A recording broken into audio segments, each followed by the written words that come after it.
G'day, it's Ray from In Detail Car Cleaning. A lot of people have been asking me, where do you start on cars? How do you clean them? Where does it all begin?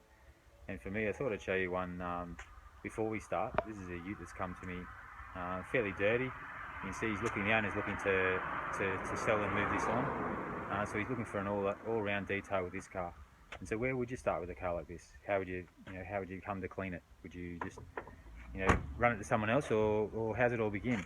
And for me, what I do with the car, I take a good stand back and have a look what's needed. And so this one's going to need a pressure clean to start with, and that's where we virtually start, is with the cleaning of it.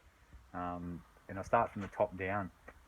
You'll see that there's a lot of dirt and a lot of stuff on the top, so I wouldn't put a sponge or any shampoo straight on this.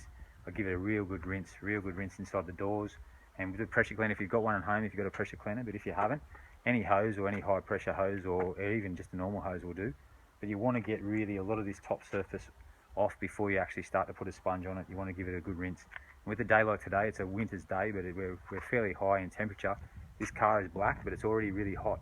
And so what you want to keep in mind is, once you wet this car, that any residual drying, any contaminants will be virtually starting to get baked by the paint. So you really don't want to be wetting the car and taking a long time with a car like this, unless it's in the shade. So that'd be probably another tip you could have to starting a car, is what's your conditions like at the moment. And so, as I said, this is fairly hot, and this car's already very hot. And so if I was doing this car at the moment, I'll be looking at either parking it in the shade, or I'd be only doing it in sections. So I'd section it off and would only wet a certain part of the car, clean it, and then also have it so it's not got the water sitting on it for very long.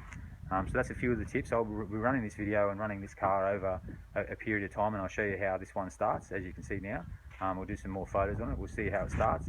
We'll see during the process of what we do to buff and clean it, as well as then the end product and when it goes back to the owner. Alright, I'm Ray Karam from In Detail Car Cleaning. Have a great day.